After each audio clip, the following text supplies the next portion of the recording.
Assalamualaikum warahmatullahi wabarakatuh. Bismillahirrahmanirrahim. Alhamdulillahirabbil wassalatu wassalamu ala asrofil anbiya'i wal mursalin wa ala alihi washabihi ajmain. Bertemu lagi anak-anak di pelajaran pendidikan agama Islam dan budi pekerti di Jumat ya, di pagi Jumat yang penuh berkah ini. Semoga kita mendapatkan ilmu yang bermanfaat dan juga semoga kita dijaga oleh Allah selalu dalam keadaan sehat walafiat. Amin ya rabbal alamin. Sebelum masuk kepada materi, yang belum isi absen isi absen dulu di WhatsApp grup ya. Juga jangan lupa share, komen, like, dan subscribe ya. Untuk materi hari ini kita akan membahas mengenai sholat sunnah.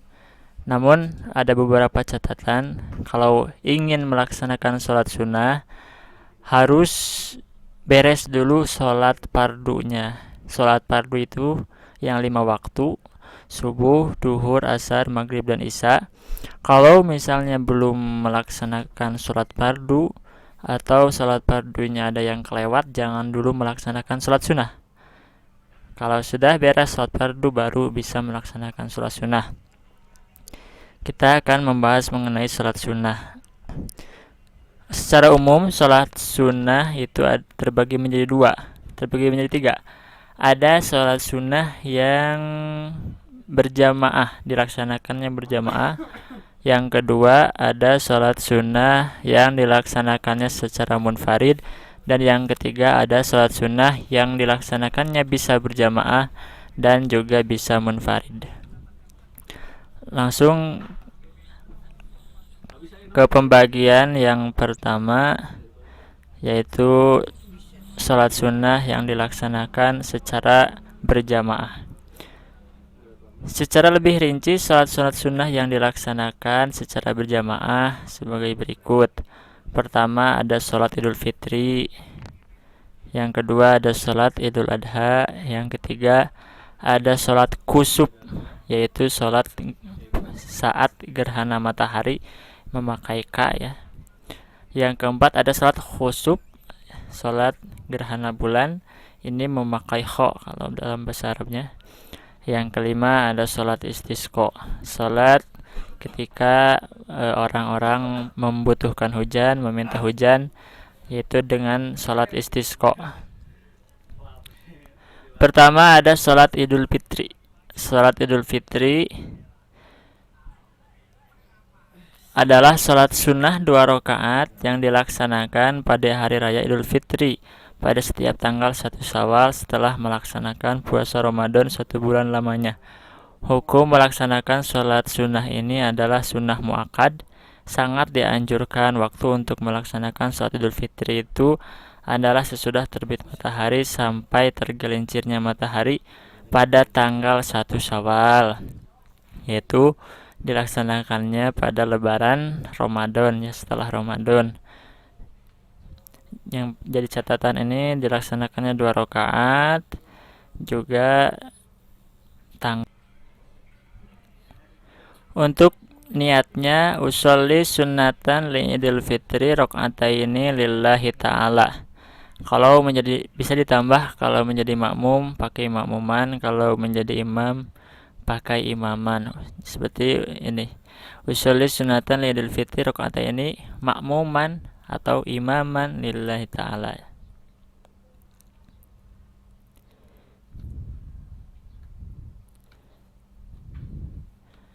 Pada rakaat pertama sesudah membaca doa iftitah hendaknya bertakbir sebanyak 7 kali.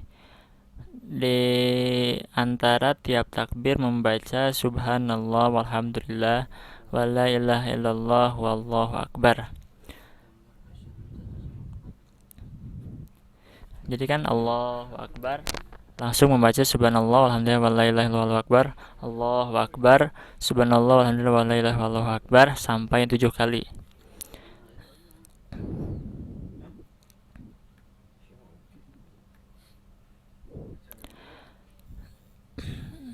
Kemudian setelah membaca takbir 7 kali, diselangi dengan tasbih, lalu membaca surat Al-Fatihah, dilanjut membaca surat ya.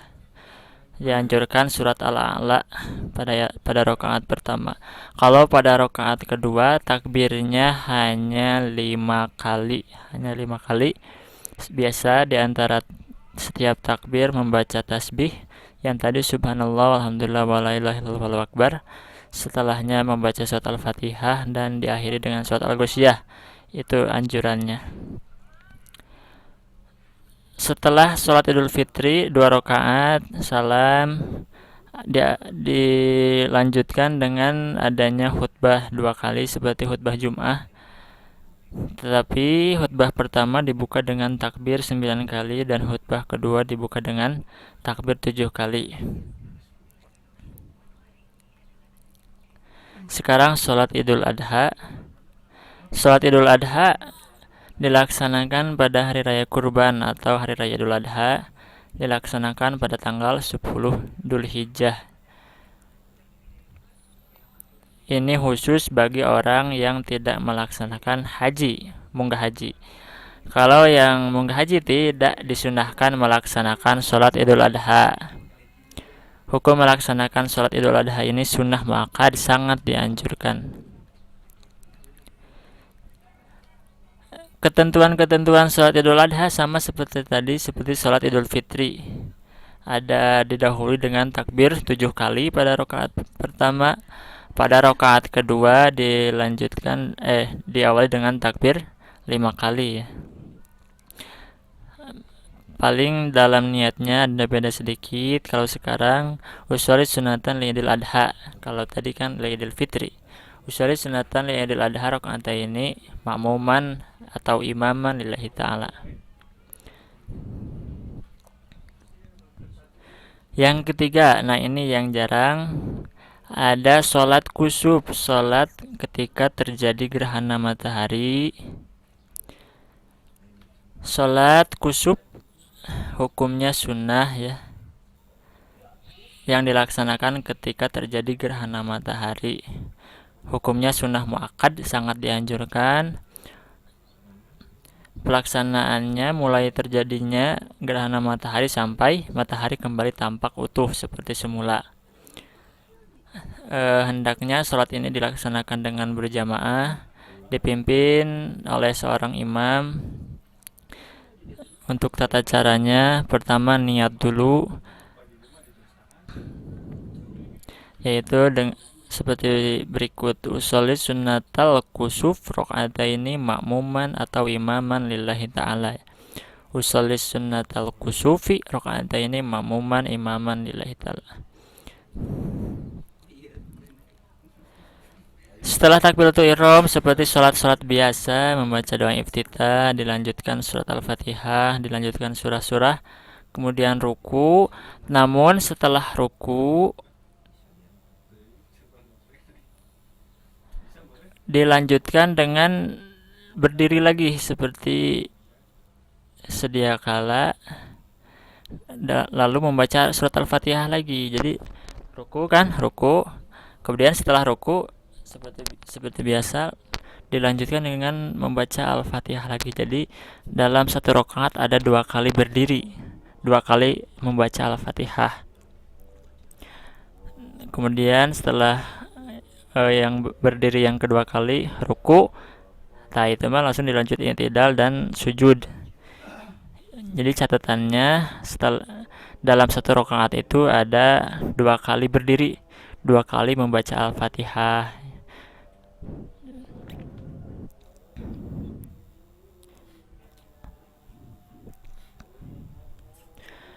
Menuju rakaat kedua sama di rakaat kedua kan membaca Al-Fatihah, membaca surat-surat, kemudian ruku. Setelah ruku langsung berdiri lagi membaca Al-Fatihah lagi. Jadi dilaksanakan 2 rakaat, tapi ada 4 kali berdiri, ada 4 kali membaca surat Al-Fatihah. Itu catatannya ya, yang menjadi pembeda itu. setelah selesai sholat ini kan dilaksanakan secara berjamaah, si imam atau khatib langsung menyampaikan khutbah ya, ada khutbah seperti khutbah Jum'ah, namun didahului dengan istighfar. Kalau Idul Fitri kan didahului dengan takbir khutbahnya. Kalau salat sunnah gerhana ini didahului dengan istighfar. Ada lagi yang keempat, salat sunnah khusuf adalah salat sunnah yang ketika terjadi gerhana bulan. Hukumnya sunnah muakkad. Tata pelaksanaannya seperti sholat gerhana matahari, ada dilaksanakan 2 rakaat. Rakaat pertama ada 2 kali berdiri, 2 kali membaca surat Al-Fatihah. Begitu juga di rakaat kedua. Niatnya usolli sunnatal khusuf rakaataini makmuman atau imaman lillahi ta'ala. Jadi kalau menjadi makmum dengan makmuman lafadznya, kalau menjadi imam dengan imaman. Terakhir ada sholat istisqa, sholat meminta hujan. Sholat istisqa ini ketika musim kemarau panjang, belum turun hujan, air sudah jarang, bisa meminta kepada Allah dengan sholat istisqa. Sholat istisqa ini dilaksanakan secara berjamaah ya. Dianjurkan sebelum melaksanakannya berpuasa dulu selama 4 hari berturut-turut. Selanjutnya bertobat ya, memperbanyak membaca istighfar.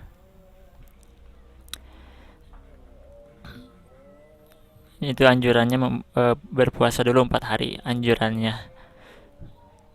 Untuk niatnya, ini sebelum melaksanakannya tidak perlu ada iqomah ya atau adzan, langsung saja si muadzin membaca sholatu jami'atan, mari sholat berjamaah. Untuk niatnya di sini tidak ada. Untuk niatnya catat ya, usolli sunnatan rakaataini, usolli sunnatal istisqoi rakaataini makmuman atau imaman lillahi ta'ala. Ulangi lagi, usolli sunnatal istisqoi rakaataini makmuman atau imaman lillahi ta'ala. Salat ini dilaksanakan seperti salat biasanya, 2 rakaat. Setelah salat ada khutbah ya, ada khutbah seperti khutbah Jum'ah, namun diawali dengan membaca istighfar 9 kali pada khutbah pertama. Pada khutbah kedua dimulai dulu dengan istighfar 7 kali. Kalau khutbah Idul Fitri kan didahului dengan takbir 9 kali pada khutbah pertama.